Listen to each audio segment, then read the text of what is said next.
ओम गणेशाय नमः। ओम नमः शिवाय।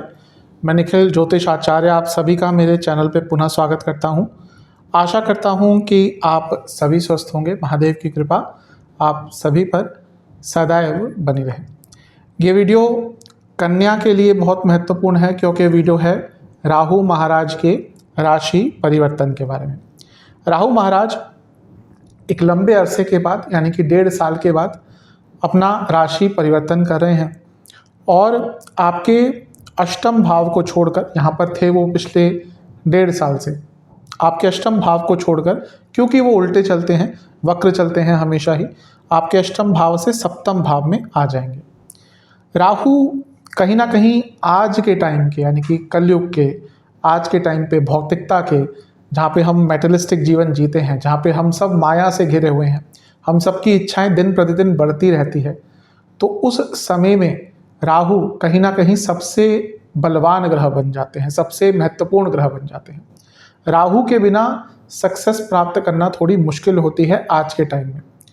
आप किसी भी व्यक्ति को देख लीजिए जिसका सडन गेन हुआ हो, सडन राइज हुआ हो, वो फिल्म इंडस्ट्री में हो, किसी और इंडस्ट्री में हो, क्रिकेट में हो, स्पोर्ट्स में हो, कहीं ना कहीं राहु का प्रभाव बहुत होता है, क्योंकि राहु रातों रात व्यक्ति को कहाँ से कहाँ पहुँचा सकते हैं। रंक से राजा यदि कोई व्यक्ति को रातों रात बना सकता है तो वो एक ही ग्रह है और वो है राहु महाराज।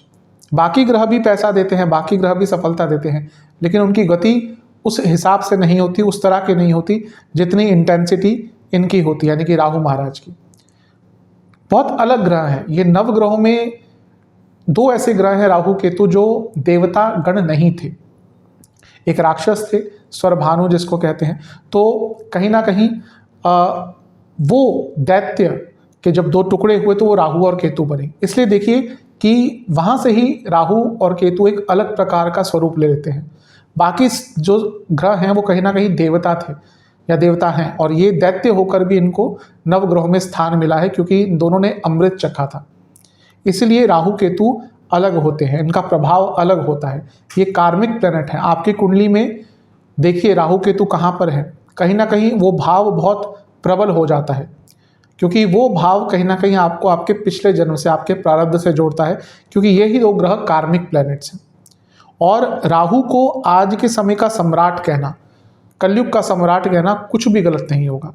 वैसे नवग्रहों में जो राजा होते हैं वो आदित्य यानी कि सूर्य महाराज हैं, लेकिन ये एक ऐसे ग्रह हैं जो सूर्य महाराज पर भी ग्रहण लगा देते हैं। तो ताकत समझिए आप राहु की कितनी है कि सूर्य भास्कर वो भी इनसे डरते हैं।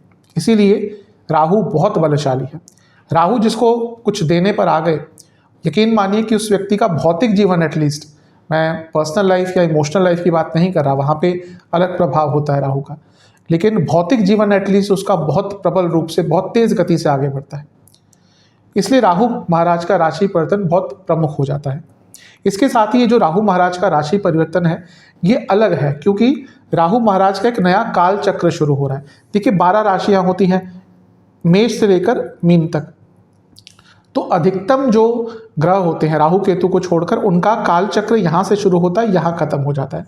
जैसे ये मेष राशि आपके अष्टम भाव में है, तो अभी बृहस्पति का अष्टम भाव में आगमन हुआ था अप्रैल में, तो उनका एक नया काल चक्र शुरू हुआ। तो आपके जीवन में बहुत कुछ बदला होगा। मे बी धन आगमन हुआ होगा, जो लोग बिजनेस करते हैं उनके लिए कुछ अच्छा हुआ होगा, जॉब में परिवर्तन आया होगा, लेकिन घर में थोड़ी प्रॉब्लम आई होगी, संबंधों में थोड़े विकार आए होंगे। तो वो बृहस्पति का आगमन था, और बृहस्पति अपना कहीं ना कहीं यहाँ से चक्र स्टार्ट कर 12 साल बाद फिर यहाँ पर आएंगे और उनका काल चक्र खत्म हो जाएगा। लेकिन राहु उल्टा चलते हैं, इसलिए जो उनका काल चक्र होता है वो यहाँ से शुरू होता है, मीन राशि से, और फिर वो उल्टा चलते चलते अभी मीन में प्रवेश करेंगे, और फिर करीबन 18 साल बाद यहाँ पर जब मेष में आएंगे यहाँ पर, तो उनका काल चक्र खत्म हो जाएगा। इसीलिए ये जो राहु महाराज का राशि परिवर्तन है ये और भी प्रमुख बन जाता है, क्योंकि राहु एक नई ऊर्जा के साथ, एक नई इंटेंसिटी के साथ आपके लिए सप्तम भाव में आ रहे हैं। राहु मायावी ग्रह है, राहु सक्सेस के ग्रह है, राहु व्यक्ति को प्रैक्टिकल बनाते हैं, और जो सप्तम भाव है कहीं ना कहीं व्यक्ति की इमेज का, बिजनेस का, उसका समाज में कैसा लेना देना है, समाज उसको कैसा देखता है, उसके लिए ये सप्तम भाव बहुत महत्वपूर्ण होता है, विवाह का स्थान होता है। तो यहाँ पर राहु का आना आपके जीवन में बहुत सारे बदलाव लेकर आने वाला है। कहीं ना कहीं राहु परिस्थितियों को भांपने वाला ग्रह है। जिसका राहु अच्छा होता है उसकी इंट्यूशन बहुत अच्छी होती है। जिसका राहु अच्छा होता है वो कहीं ना कहीं कुछ नेगेटिव होने वाला होता है या पॉजिटिव होने वाला होता है, उसको पहले पता चल जाता है। इसलिए राहु का कहीं पे भी आगमन उस भाव को बहुत स्ट्रांग बना देता है। तो राहु आपके सप्तम भाव में अगले 1.5 साल तक रहने वाले हैं। तो क्या क्या अच्छा क्या क्या बुरा आपके साथ हो सकता है, ये विश्लेषण करने का मेरा प्रयास रहेगा। एक और चीज़ है, राहु जिस ग्रह की राशि में रहता है उसका स्वामित्व भी ले लेता है और उसके कहीं ना कहीं रिजल्ट देना शुरू कर देता है। तो क्योंकि राहु मीन राशि में रहेंगे अगले 18 महीने तक, तो वो बृहस्पति का भी कहीं ना कहीं प्रभाव थोड़ा बहुत देंगे, क्योंकि डिस्पोजिटर का प्रभाव राहु देते हैं। राहु और केतु की अपनी कोई राशि नहीं होती, इसमें थोड़ा विरोधाभास है, लेकिन मेरा मानना है कि राहु और केतु की अपनी कोई राशि नहीं होती, क्योंकि ये नॉर्मल ग्रहों से हटके हैं। जिस भाव में जाते हैं उस भाव का पोजेशन ले लेते हैं, वो भाव इनके अंडर आ जाता है। इसलिए राहु केतु बहुत इंपॉर्टेंट ग्रह है। यदि आपकी लग्न राशि या चंद्र राशि कन्या है, दोनों ही गाइडेंस के लिए इस राशिफल को देख सकते हैं। जहां लग्न राशि से आपको भौतिक जीवन की एक विवेचना मिलेगी, वहीं चंद्र राशि से देखते हैं तो मानसिक जीवन की एक विवेचना मिलेगी। तो दोनों से ही देख सकते हैं। लग्न राशि लेकिन हमेशा सटीकता से आपको रिजल्ट देगी। कुछ बहुत महत्वपूर्ण उपाय भी बताऊंगा वीडियो के अंत में। तो शुरुआत करते हैं इस महत्वपूर्ण विश्लेषण का। इस विश्लेषण का देखिए, राहु महाराज आपके 7वें भाव में आकर स्थापित हो रहे हैं। कोई भी ग्रह जिस भाव में गोचर करता है, या अगर कुंडली में भी देखें जिस भाव में वो आपके होता है, तो सबसे ज़्यादा प्रभाव जो है वो उस भाव का देता है। क्योंकि अगर हम भी देखें, हम जिस जगह पे जाते हैं कहीं ना कहीं उससे संबंधित हो जाते हैं, उससे संबंधित हमारी रूपरेखा, हमारे व्यवहार बदलने लग जाते हैं। वैसे ही कोई भी ग्रह जिस भाव में जाता है सबसे ज़्यादा रिजल्ट वो उसी भाव का देता है। और ये जो सप्तम भाव है जहाँ पर आपकी मीन राशि पड़ती है, वो बहुत महत्वपूर्ण स्थान है। और जैसे मैंने शुरू में कहा था कि राहु का नया काल चक्र शुरू हो रहा है। देखिए, राहु और केतु अलग ग्रह हैं। जहाँ बाकी 7 ग्रह किसी भी राशि में प्रवेश करते हैं तो 1 डिग्री से 30 डिग्री तक जाते हैं, या कहिए कि 0 डिग्री से 30 डिग्री तक जाते हैं। राहु केतु उल्टे हैं। अभी आप देखेंगे जब वो मीन में प्रवेश करेंगे तो वो 29 डिग्री सब मिनट से स्टार्ट करेंगे, यानी कि वो उल्टे चलते हुए 30 डिग्री से अपना सफ़र स्टार्ट करेंगे और वो 0 डिग्री तक जाएंगे। इसीलिए राहु केतु रिजल्ट थोड़ा हटके देते हैं। और जैसा मैंने कहा था, एक नई इंटेंसिटी होगी राहु के पास, क्योंकि वो अपना एक नया काल चक्र स्टार्ट कर रहे हैं। तो सप्तम भाव सबसे पहले किस चीज़ के लिए देखा जाता है? सप्तम भाव बिजनेस का और मैरिज का, मैरिड लाइफ का और इवन मैरिज का भी होता है। अब मैरिड लाइफ पर इसका प्रभाव बहुत अलग पड़ेगा, वो बाद में डिस्कस करूंगा। लेकिन जिन लोगों की शादी नहीं हो रही थी बहुत लंबे अरसे से, उनके लिए सबसे स्वर्णिम अवसर है। देखिए, राहु को नॉर्थ इंडिया में कहीं कहीं हमारे गुरुदेव भी कहते थे, राव साहब के एन राव जी, वो उनकी ये थ्योरी है और जहाँ से हमने भी सीखा है सब कुछ। तो उन्होंने ये बताया कि राहु को ब्याहु कहते हैं। तो राहु महाराज सप्तम भाव में जब आते हैं या सप्तम से कुछ भी संबंध करते हैं तो विवाह के अचानक से चांस बन जाते हैं। तो राहु का सप्तम में आना कहीं ना कहीं विवाह के लिए बहुत अच्छा होता है। कई बार मेरे पास कुंडली आती है और मैं देखता हूँ कि कोई योग नहीं बन रहा है शादी का, लेकिन अंतर्दशा अगर राहु की आ गई आने वाले टाइम में, तो कहीं पे भी बैठे हो अनकंडीशनली राहु शादी करा जाते हैं। अब यह अलग बात है कि राहु के पीरियड में हुई शादी कितना चलती है कितना नहीं चलती, क्योंकि है तो दैत्य, सब कुछ बहुत जल्दी करवाते हैं। तो लेकिन राहु महाराज शादी के कारक बन जाते हैं। ब्याहु, जैसे मैंने कहा, राहु ब्याहु हमारे गुरुदेव की एक थ्योरी थी। तो सप्तम में राहु जैसे ही आएंगे, कन्या वालों के लिए विवाह के योग बहुत आराम से बन जाएंगे। इवन कई लोग होते हैं कि वो फॉरेन कंट्रीज़ में अपने स्पाउस ढूंढते हैं, तो उनके लिए भी कहीं ना कहीं ये अच्छा समय होगा, क्योंकि राहु अपने आप में विदेश के कारक हैं। तो सप्तम भाव में आना विवाह संबंधित जो भी प्रॉब्लम्स आ रही थी, अड़चने आ रही थी, उनको दूर करने के लिए सबसे अच्छा रहेगा। दूसरी चीज़ ये है कि ये बिजनेस का स्थान है। अब राहु फॉरेन के कारक हैं और जैसा मैंने कहा कि एक नई ऊर्जा के साथ आ रहे हैं, और राहु अनकन्वेंशनल है, यानी कि नॉर्मल से हटके, और राहु वृद्धि के कारक है। तो जो बिजनेस करते हैं उनके लिए तो यकीन मानिए कि जो समय है सबसे अच्छा रहने वाला है, क्योंकि बिजनेस में आपको लाभ मिलेगा, वृद्धि होगी, पैसा आएगा, एक बिजनेस की नई इमेज बनेगी, और इसके साथ ही आपको अपने बिजनेस को विदेश में लेके जाने का भी अवसर मिल सकता है। अगर आप बिजनेस में अपने विदेश से इन्वेस्टमेंट ढूंढ रहे थे, इन्वेस्टर्स ढूंढ रहे थे, पार्टनर्स ढूंढ रहे थे, उन लोगों के लिए भी ये पूरा 1.5 साल का समय बहुत अच्छा रहेगा। तो राहु महाराज यहाँ पर विवाह करवा सकते हैं। दोबारा ध्यान दीजिएगा, मैं वैवाहिक जीवन के बारे में नहीं कह रहा, कुछ लोग कंफ्यूज हो जाते हैं। मैंने एक बार किसी का कमेंट भी पढ़ा था कि एक बार आप कह रहे हैं कि विवाह करवाएंगे और वैवाहिक जीवन खराब करेंगे। देखिए, ज्योतिष में इतना सरल नहीं होता, एक ग्रह अलग अलग परिस्थितियों में अलग अलग रिजल्ट देता है।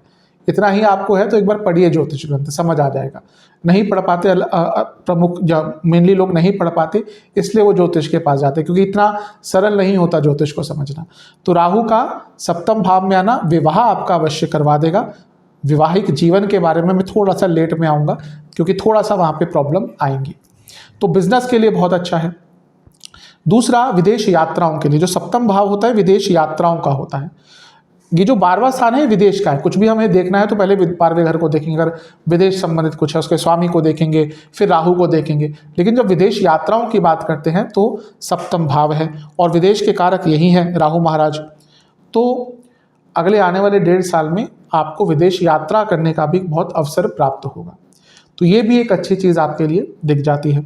इसके साथ ही जैसा मैंने कहा, ये इमेज का है, कहीं ना कहीं आपकी इमेज बहुत इम्प्रूव हो सकती है। अपने लोगों के परसेप्शन को अपने बारे में बदलने के लिए सुनहरा मौका है। तो ये भी एक चीज़ आपके लिए अच्छी है। जो लोग पॉलिटिक्स में एंटर करना चाहते हैं, पॉलिटिक्स में करियर बनाना चाहते हैं, कुछ भी ऐसा करना चाहते हैं जहाँ पर लोग उनको जाने। अब हर व्यक्ति के अंदर तो ये लालसा नहीं होती कि उनको हर कोई जाने, लेकिन कुछ लोगों में बहुत प्रबल लालसा होती है कि हाँ, हमारा नाम हो, हमारी पहचान बने। तो उन लोगों के लिए ये जो 1.5 साल का अवसर होगा वो बहुत अच्छा होगा। आपको एक नई पहचान मिल सकती है, पॉपुलैरिटी मिल सकती है, अपना नाम पहचान बनाने के लिए स्वर्णिम अवसर है। स्पेशली देखिए, राहु ना मीडिया के कारक हैं, सोशल मीडिया, इंटरनेट, ये सब राहु महाराज के अंडर आता है। तो आजकल है ही दौर मीडिया का, सोशल मीडिया का, जहाँ पहले टीवी पे आने के लिए, बाकी चीज़ों पे आने के लिए बहुत पैसा लगता था, लेकिन आज अगर आपके अंदर टैलेंट है तो आपके पास मीडियम्स की कमी नहीं है। अगर टैलेंट है आपके पास तो कहीं ना कहीं अपने टैलेंट को सामने रखिए, और फिर अगर आपका भाग्य होगा और कहीं ना कहीं समय अच्छा होगा जो भी दिख रहा है आपके लिए, तो अपना नाम बनाने के लिए, अपनी अलग पहचान बनाने के लिए ये सबसे अच्छा, सबसे प्रमुख समय है। तो यहाँ पर राहु महाराज इन सब चीज़ों में आपको अच्छा रिजल्ट देने वाले हैं। ये जो 7वां घर है ये काम त्रिकोण का स्थान है। काम त्रिकोण कौन से हुए? एक ये हुआ, एक ये हुआ और एक ये हुआ। तो 7वें घर में जब राहु आते हैं तो इच्छाएं बहुत तेज गति से बढ़ जाती हैं। ये अच्छा भी है एक तरह से। क्यों? क्योंकि राहु हमेशा डिसकंटेंट रखते हैं आपको। जिसकी कुंडली में लग्न भाव में राहु होगा ना, अगर आप में से किसी में होगा, देखिएगा वो व्यक्ति कभी भी एक चीज़ से खुश नहीं रहेगा।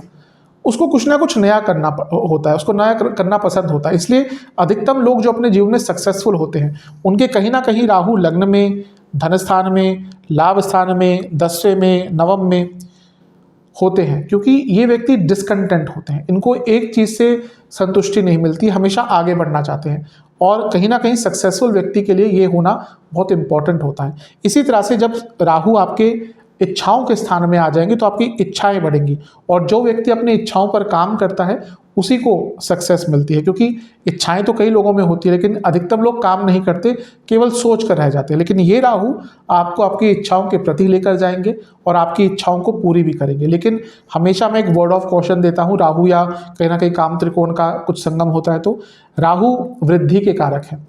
इसीलिए जब राहु कुछ बढ़ाने पर आते हैं तो उसको बहुत ज़्यादा बढ़ा देते हैं, और यही जो इच्छाओं का स्थान है, जब राहु यहाँ पर आएंगे तो आपकी इच्छाओं को इतना बढ़ा देंगे कि कभी कभी व्यक्ति समझ नहीं पाता अपनी इच्छाओं को, और इच्छाओं का जो वेग होता है वो बहुत स्ट्रांग होता है। तो वहाँ पे व्यक्ति अपनी इच्छाओं के कारण कुछ गलत भी कर बैठ सकता है। तो अपनी इच्छाओं को हमेशा नियंत्रित करके रखिएगा। तो ये प्रभाव आपको सप्तम भाव में राहु आकर दे सकते हैं। अब बात करते हैं मैरिड लाइफ की। मैंने कहा था शुरू में कि मैरिज करा सकते हैं राहु, लेकिन मैरिड लाइफ खराब करते हैं। कारण क्या है? अधिकतम हर ग्रह राहु के सप्तम भाव में आने को कहता है कि व्यक्ति व्याभिचारी बन जाता है। व्याभिचारी मतलब कि उसका विवाह के बाद भी संबंध दूसरों से होता है। अब अधिकतम शास्त्र जो हैं कहीं ना कहीं पुरुष प्रधान है, तो इसमें पुरुषों के बारे में कहा है कि पर स्त्री पर नजर जाती है, पर स्त्री से संबंध बनते हैं, लेकिन ऐसा नहीं है, दोनों पर ही लागू होता है। मैरिड लाइफ आने वाले 1.5 साल में बहुत अफेक्ट करेगी, ना केवल कन्या वालों की, मीन वालों की भी, क्योंकि राहु केतु के अंदर आ गए हैं दोनों। अगले 1.5 साल आप देखेंगे, जैसे पिछले 1.5 साल में मेष और तुला में बहुत प्रॉब्लम चल रही थी, अब कन्या और मीन में बहुत प्रॉब्लम चलेगी। स्पेशली कन्या में क्योंकि अभी राहु सप्तम में आ रहे हैं, तो ट्रस्ट डेफिसिट होगा, आपके पति या पत्नी का ध्यान इधर उधर भागेगा और कहीं ना कहीं आप भी डिसकंटेंट रहेंगे। राहु के सप्तम में आने को शास्त्र कहते हैं कि व्यक्ति को शैया सुख नहीं मिलता, यानी कि अपने लाइफ पार्टनर से जो फिजिकल एक कंपैटिबिलिटी होती है, जो एक इंटीमेसी होती है, वो नहीं उसको मिलती, या फिर वो नहीं रह पाती किसी कारण से, और फिर व्यक्ति का ध्यान इधर उधर भागता है। जैसा मैं कहता हूँ कि इच्छाओं का वेग बहुत स्ट्रांग होता है, और ये जो सेक्सुअल इंटेंसिटी होती है, सेक्सुअल वेग होता है, वो सबसे स्ट्रांग होता है। जब व्यक्ति उस वेग में होता है तो बहुत गलत काम भी कर देता है, और वही व्यक्ति के साथ होता है जब वो सप्तम भाव में आता है, राहु सप्तम भाव में आते हैं। तो व्याभिचार से बचिएगा, क्योंकि कब आप इन सब चीज़ों में लिप्त हो जाएंगे। राहु मायावी हैं, आपको पता भी नहीं चलेगा कब ये स्टार्ट होगा और कब आप वो एकदम सर्कल में, एकदम एक गड्ढे में आकर फंस जाएंगे। तो अपने विचारों पर, अपने मॉरल वैल्यूज़ पर, अपनी ऊर्जा पर, किस डायरेक्शन में आपकी ऊर्जा जा रही है, इन सब पर काम कीजिएगा। क्योंकि अगर आप विवाहिक हैं, ठीक है, आप विवाहिक नहीं हैं, ठीक है, जो भी है, आज का समय पहले जैसा नहीं रहा, लेकिन अगर आप विवाहिक हैं और उसके बाद भी ये सारी चीज़ें करते हैं तो कहीं ना कहीं प्रॉब्लम बढ़ेगी, क्योंकि ये राहु वैसे भी आपके 7वें घर में आके मैरिड लाइफ को अच्छा नहीं रहने देने वाले। तो मैरिड लाइफ में प्रॉब्लम्स आएंगी, दोनों ही तरफ डिसकंटेंटमेंट होगी, एक जो सेक्सुअल कंपैटिबिलिटी होती है लाइफ पार्टनर्स के बीच में, उसमें प्रॉब्लम आएगी। और अगर वो प्रॉब्लम आती है तो उसको डिस्कस कीजिएगा, उससे भागिएगा मत, क्योंकि अगर आप वैवाहिक जीवन में हैं, कहीं ना कहीं वो चीज़ जो फिजिकल एक इंटीमेसी होती है, बहुत इंपॉर्टेंट होती है, तभी तो व्यक्ति शादी करता है।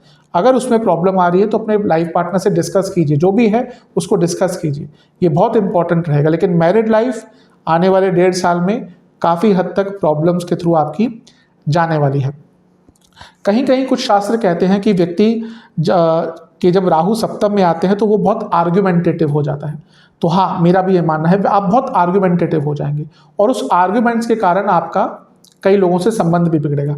एक और चीज़ है, मैंने बहुत बार पाया भी है, अगर आपकी कुंडली में कुछ ग्रह अच्छे नहीं प्लेस्ड हैं, जैसे सूर्य प्लेस नहीं है अच्छे, आपके लग्न के स्वामी अच्छे प्लेस नहीं है, 11वें घर के स्वामी अच्छे प्लेस नहीं है, तो ये राहु सप्तम भाव में आकर आपको ह्यूमिलिएशन करवा सकते हैं आपकी, यानी कि किसी पब्लिक गैदरिंग में आपका नाम थोड़ा सा बदनाम करने का कुछ लोग प्रयास कर सकते हैं। ये स्पेशली उन्हीं के लिए ज़्यादा लागू होगा जिनका सूर्य लग्न या फिर 11वां भाव, ये और इनके स्वामी ज़्यादा एफ्लिक्टेड है, उनको थोड़ा सा बच के रहना पड़ेगा, क्योंकि राहु यहाँ पर आकर कभी कभी पब्लिक ह्यूमिलिएशन करवाते हैं।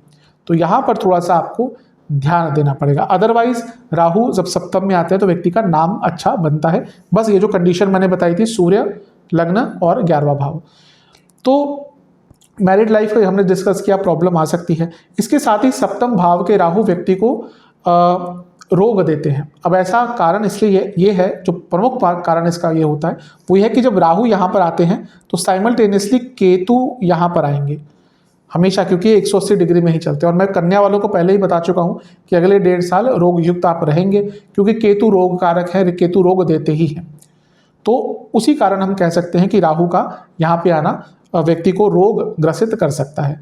इसके साथ ही आपके पति या पत्नी की सेहत बहुत खराब रहेगी। जो भी कन्या वाले जातक हैं, आप देखेंगे, स्पेशली लग्न से अगर आप ऑब्जर्व कर रहे हैं, तो आपके पति या पत्नी की सेहत ऑलरेडी खराब होना शुरू हो जाएगी या हो गई होगी, और आने वाले 1.5 साल में उनको कई प्रकार के रोग तंग करेंगे। आप कभी कभी गलत लोगों की संगत में भी पड़ सकते हैं। राहु की संगत को अच्छा नहीं कहा जाता, यानी कि राहु का जब प्रभाव होता है तो व्यक्ति की संगत यूजुअली अच्छी नहीं होती। स्पेशली अगर राहु यहाँ पर बैठे हैं कुंडली पर 3रे में या 11वें में, इवन 7वें में भी, तो व्यक्ति की जो संगत होती है वो खराब हो जाती है और उस संगत के कारण उसको प्रॉब्लम झेलनी पड़ती है। तो इन सब चीज़ों पर भी आपको बहुत काम करना पड़ेगा। तो ये राहु महाराज का सप्तम भाव में आने का फल है। कई चीज़ें बहुत अच्छी भी है और जो मैंने नेगेटिव चीज़ें कहीं, उसका ध्यान रखिएगा। एक और प्रमुख चीज़ ये है कि राहु और केतु दोनों ही यदि केंद्र ये हुए 1, 4, 7 और 10, या फिर त्रिकोण पंचम और नवम, इनमें से कभी भी या कहीं पे भी होते हैं तो राजयोग देते हैं, स्पेशली अगर अकेले बैठे होते हो। तो राहु यहाँ पर अधिकतम समय अगले 1.5 साल का अकेले ही बिताएंगे। हाँ, बीच बीच में गोचर में कुछ ग्रह उनको ज्वाइन करेंगे, लेकिन अधिकतम समय यहाँ पे अकेले बिताएंगे। तो तभी मैं कह रहा हूँ कि राहु राजयोग देने में सक्षम है, धन देने में सक्षम है, कई तरह से आपको अच्छे रिजल्ट देंगे। लेकिन मैरिड लाइफ और जो दो तीन नेगेटिव चीज़ें मैंने बताई हैं उन पर इसका नेगेटिव प्रभाव अवश्य पड़ेगा। इसके साथ ही ये जो राशि है ये जल तत्व की राशि है, मीन राशि जिसमें आ रहे हैं, तो कभी कभी आप थोड़ा सा कंफ्यूज भी रहेंगे। वैसे तो कन्या वाले कंफ्यूज रहते हैं क्योंकि द्वि स्वभाव की है, लेकिन ये राहु का यहाँ पे आना कहीं ना कहीं आपकी इमेजिनेशन को बहुत बढ़ा देगा और उसके कारण कंफ्यूजन होगी। लेकिन इस कंफ्यूजन को मैं कहीं ना कहीं अच्छी कंफ्यूजन मानता हूँ, तो ये भी आपके लिए एक अच्छी चीज़ दिख रही है। अब जैसा मैंने कहा था बृहस्पति का प्रभाव भी रहेगा, तो बृहस्पति, क्योंकि राहु बृहस्पति की राशि में बैठे हैं, डिस्पोजिटर बन गए बृहस्पति, तो बृहस्पति का प्रभाव भी रहेगा। और बृहस्पति आपके लिए 7वें घर के स्वामी है और 4थे घर के स्वामी हैं, और अभी बैठे हैं 8वें घर में, और अगले साल मई में यानी कि 2024 के मई में यहाँ पर आ जाएंगे। तो आपको राहु के राशि परिवर्तन के बाद ही एंसेस्ट्रल प्रॉपर्टी से लाभ मिल सकता है। क्यों? क्योंकि प्रॉपर्टी के स्थान के स्वामी है बृहस्पति और एंसेस्ट्रल प्रॉपर्टी के स्थान में गोचर कर रहे हैं, तो एंसेस्ट्रल प्रॉपर्टी से लाभ मिल सकता है, अचानक से लाभ मिल सकता है। और उसके बाद यानी कि मई 2024 में भाग्य का साथ बहुत मिलेगा, क्योंकि बृहस्पति भाग्य स्थान में आ जाएंगे, तो कई अच्छी चीज़ें आपके जीवन में आपको देखने को प्राप्त होंगी। राहु सप्तम भाव में है जो 4थे से 4था है, अपनी प्रॉपर्टी को बढ़ाने के लिए बहुत अच्छा समय है। अगर यहाँ पे आपको कोई सस्ती प्रॉपर्टी मिलती है इन्वेस्ट करने के लिए, कर दीजिएगा, क्योंकि आने वाले टाइम में महंगी प्रॉपर्टी नहीं बोल रहा मैं, हाँ ठीक है, अगर आपको अपने रहने के लिए है तो व्यक्ति फिर अलग तरीके से सोचता है, लेकिन अगर सिर्फ इन्वेस्टमेंट के पर्पज से आप सोच रहे हैं और यहाँ पे आपको कोई सस्ती प्रॉपर्टी मिलती है, स्पेशली आउटस्कर्ट्स में, थोड़े दूर जगह पर जो भी डेवलप नहीं है लेकिन फ्यूचर में हो सकती है, तो इन्वेस्ट कर दीजिएगा, क्योंकि वो पैसा अवश्य बढ़ेगा आपके लिए। तो ये एक अच्छी चीज़ है। 4था भाव वाहन का भी होता है, तो 4थे से 4थे में राहु है, तो अपनी वाहन को मॉडिफिकेशन कराने के लिए, अगर विदेश से कोई वाहन लेना चाहते थे उनके लिए ये समय बहुत अच्छा रहेगा। ये जो भाव है ये 10वें से 10वां है, इसलिए करियर के लिए भी बहुत महत्वपूर्ण बन जाता है। करियर में रिकॉग्निशन मिल सकता है, लेकिन यकीन मानिए करियर में रिकॉग्निशन तभी मिलेगा जब अपने आप में बदलाव लाएंगे। एक्टिव रहिएगा, अप टू डेट रहिएगा, टेक्नोलॉजी का उपयोग कीजिएगा, अपने आप को लोगों से अलग करिएगा, अपनी अलग पहचान बनाने के लिए समय बहुत अच्छा है। तो करियर में भी आगे बढ़ने का ये उत्तम सर्वोत्तम समय है। ये जो सप्तम भाव है ये 9वें से 11वां स्थान है और राहु वृद्धि के कारक है। आप देखेंगे आपके पिताजी भी यदि काम करते हैं तो उनको तेज गति से लाभ हो सकता है, और ये स्थान 4थे से 4था है। अगर आपकी माताजी भी वर्किंग विमेन है, बिजनेस विमेन है, तो उनको भी यहाँ पे बहुत तेज गति से लाभ हो सकता है। तो राहु महाराज यहाँ बैठकर आपको इतने प्रकार के प्रभाव दे सकते हैं। राहु की दृष्टियां होती हैं या नहीं, ये ज्योतिष का एक कॉन्ट्रोवर्शियल टॉपिक है। ज्योतिष में ऐसे कई टॉपिक हैं टू बी ऑनेस्ट जहाँ पर ज्योतिषों में मतभेद रहता है। उसमें से एक टॉपिक है कि क्या राहु की दृष्टि है। प्रमुख ग्रंथ मौन है इसके बारे में। कुछ ग्रंथ कहते हैं कि राहु की बृहस्पति जैसे 5म और 9वीं दृष्टि है। मेरा भी कहीं ना कहीं मानना है कि राहु और केतु अपने से त्रिकोण स्थान पर प्रभाव डालते हैं, तो उनको दृष्टि कहिए कुछ भी कहिए, उनका प्रभाव रहता है। तो राहु की जो 5वीं दृष्टि है वो पड़ेगी आपके लाभ स्थान पर, और राहु वृद्धि के कारक हैं। केंद्र भाव में राजयोग बनाकर बैठेंगे और यहां से बैठकर वृद्धि के कारक वृद्धि के स्थान को देखेंगे। ये लाभ स्थान है, ये उपचय स्थान है, ये वृद्धि का स्थान है, इच्छा पूर्ति का स्थान है। तो यकीन मानिए आने वाला 1.5 साल भौतिक जीवन के लिए बहुत अच्छा है, क्योंकि ये 10वें भाव से दूसरा है, तो करियर में वृद्धि होगी, करियर में पैसा बढ़ेगा। ऑलरेडी हो सकता है कई लोगों को वो चीज़ मिल गई हो, इच्छाएं पूरी होंगी, कई तरह के लाभ मिलेंगे, पैसा मिलेगा, कहीं ना कहीं भौतिक जीवन आपका बहुत अच्छा होने वाला है। तो ये प्रभाव आपको मिलने वाला है। और जब लाभ स्थान बली होता है तो व्यक्ति के अटके हुए कार्य बनना शुरू हो जाते हैं, तो ये भी कहीं ना कहीं आपके लिए बहुत एक पूर्णता जीवन में लेकर आने वाला है।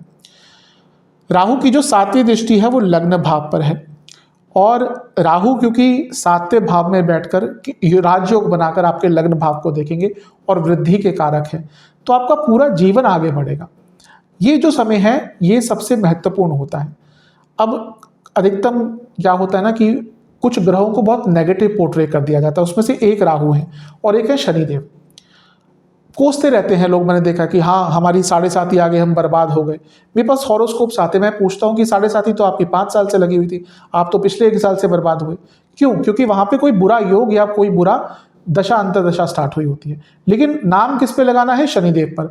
नाम किस पे लगाना है? राहु पर।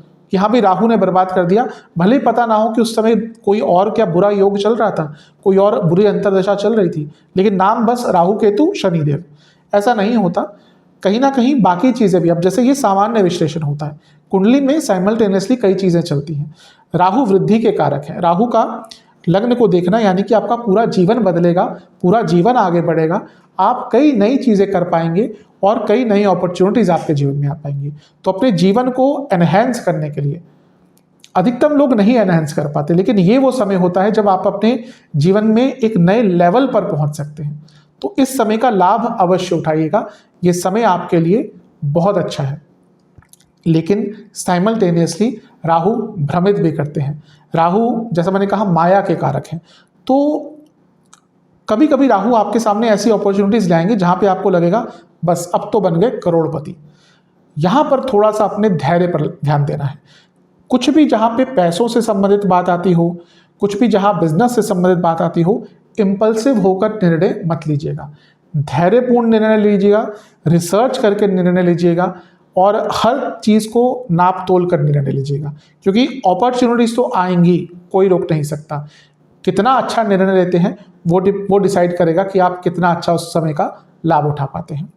राहु का जो नवम प्रभाव है या नवम दृष्टि है वो रहेगी आपके 3रे भाव पर।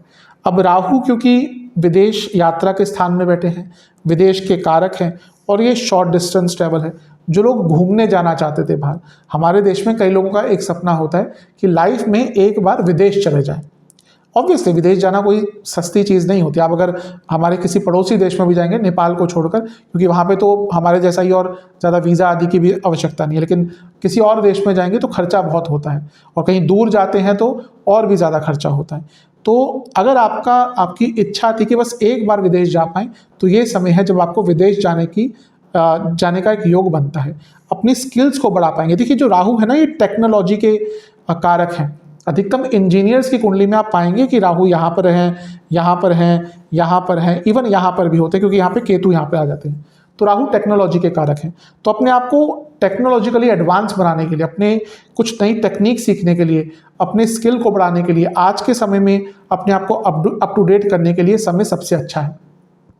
तो इसका लाभ उठाइएगा। स्पेशली जो लोग टेक्निकल फील्ड के हैं, कुछ नया कोर्स कीजिएगा, कोई नई स्किल सेट सीखिएगा। अगर आप आईटी में हैं तो कोई नया कोर्स सीखिएगा। कुछ भी करते हैं, नया कुछ सीखने के लिए सबसे अच्छा समय है। सीखने की कोई उम्र नहीं होती, हमेशा सीखते रहना चाहिए। मैं भी ज्योतिष इतने टाइम से पढ़ रहा हूँ, फिर भी आज कहीं ना कहीं आधा घंटा 1 घंटा मैं निकाल के कोई ना कोई शास्त्र पढ़ता हूँ, या तो ज्योतिष का शास्त्र हो गया, मंत्र शास्त्र हो गए, क्योंकि सीखने की कोई उम्र नहीं होती, ना कोई सीमा होती है। तो हमेशा अपने आप को अप टू डेट करना चाहिए, और ये समय आपका राहु के कारण अप टू डेट करने का है। लेकिन क्योंकि 3रे भाव और 11वें भाव दोनों पर ही प्रभाव है, कहीं ना कहीं भाई बहनों से संबंध बिगड़ेंगे और आप अपने दोस्तों से भी दूर होते जाएंगे। आप देखेंगे इस 1.5 साल में कई दोस्त आपसे दूर हो जाएंगे और नए दोस्त आपके जीवन में आना शुरू हो जाएंगे, क्योंकि सोशल लाइफ का स्थान होता है और राहु एक नयापन लेके आते हैं। तो मे भी पुराने दोस्त आपको थोड़े से बुरे लगने लगे, मे भी उनसे आपकी अनबन हो जाए, आप ज़्यादा नहीं बने, लेकिन आगे चलकर आपके नए दोस्त अवश्य बनना शुरू हो जाएंगे। जहाँ तक लव लाइफ की बात है, 5म से 3रे में होंगे राहु, तो आर्ग्यूमेंट्स बहुत करवाएंगे आपके अपने पार्टनर से, और कहीं ना कहीं विरोधाभास बहुत रहेगा, और यहाँ पे भी ट्रस्ट इश्यूज उत्पन्न होंगे। जहाँ तक स्टूडेंट्स की बात है, उनके लिए थोड़ा ठीक प्रभाव है, क्योंकि 5म से 7म भाव राहु से दृष्ट होगा, और राहु 5म से 3रे में होंगे, तो आगे बढ़ने का अवसर मिलेगा और कुछ नए ऑप्शंस, नई अपॉर्चुनिटीज आपके जीवन में आ सकती हैं। अगर ऑप्शंस एकदम खत्म ही हो गए थे, समझ नहीं आता कि पेपर दिए जा रहे हैं, हो सकता है कि कुछ अलग सा ऑप्शन आ जाए, तो अपने आप को ओपन रखिएगा चेंजेस के लिए। तो राहु महाराज इस प्रकार के फल देते हैं।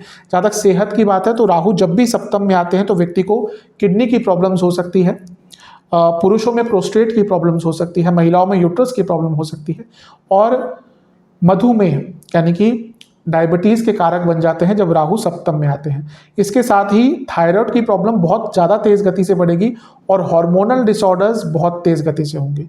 तो इन सब चीज़ों पर थोड़ा सा आपको काम करना है। उपाय की बात करते हैं। राहु महाराज का राशि परिवर्तन बड़ा होता है, इसलिए उनके उपाय भी थोड़े विस्तृत होंगे। देखिए, उपाय करने से पहले ये कहूँगा कि जो लोग विदेश में रहते हैं, ऑब्वियसली वहाँ पर सब चीज़ें नहीं प्राप्त होती और मंदिर भी बहुत कम होते हैं। तो जितना आप रहकर जो मंत्र आदि हैं जो मैं बताऊंगा वो कर सकते हैं, जितना संभव हो उतना कीजिएगा। और साथ ही में उपाय करेंगे तो एकदम श्रद्धा से किया कीजिए, अदरवाइज मत किया कीजिए। कोई भी उपाय हो, अनुष्ठान हो, अगर श्रद्धा और विश्वास नहीं है तो वो अनुष्ठान बड़ा से बड़ा कितना भी पैसा खर्च कर लीजिए, कुछ यूजफुल नहीं होगा। तो विश्वास है तभी उपाय कीजिए, और विश्वास के साथ उपाय बहुत फलित होता है। तो पहला उपाय आपको 3 शनिवार करना है। आपको दुर्गा जी के मंदिर जाना है, एक नारियल और एक मीठा पान इसका भोग लगाना है, और मंदिर में कुछ पूजा का सामान दान में देके आना। मंदिर होते हैं तो वहाँ पे पूजा का सामान बहुत उपयोग होता है, घी हो गया, अगरबत्ती हो गई, धूप हो गए, इनमें से कुछ भी सामान आपको दान में करना है, दान में देके आना है। और फिर वहाँ बैठकर दुर्गा चालीसा का पाठ करना है, या फिर अगर आपको दुर्गा माता को कोई स्तोत्र आता है, अर्गला स्तोत्र आता है, दुर्गा सूक्त आता है, दुर्गा स्तोत्र आता है, रात्रि स्तोत्र आता है, कुछ रात्रि सूक्तम आता है, तो इनमें से कुछ भी आता है आपको अगर ढंग से उच्चारण के साथ तो वो कीजिएगा। अदरवाइज उच्चारण सही नहीं है तो दुर्गा चालीसा का पाठ कीजिएगा एक बार। दूसरा उपाय आपको 3 शनिवार करना है, ये महादेव का उपाय है। शिवलिंग पर आपको एक द्रव्य का अभिषेक करना है। क्या क्या है? एक पात्र में आपको गंगा जल, दूध, घी और थोड़ा सा तिल का तेल लेना है। इनको मिलाकर आपको अभिषेक करना है। अभिषेक करने के बाद महामृत्युंजय मंत्र का ओम रुद्राय नमः इस मंत्र का 108 बार जाप करना है। मंदिर में कुछ दक्षिणा देके आनी है, और गौशाला में 1 शनिवार या 3 शनिवार कुछ ना कुछ दान कर सकते हैं। ये उपाय कर लेंगे, आपके लिए अच्छा रहेगा। आशा करता हूँ कि वीडियो आपके काम आएगी। चैनल पर नए हैं, सब्सक्राइब कर लीजिए, वीडियो को लाइक कर लीजिए। मिलता हूँ अगली वीडियो में, तब तक के लिए ओम।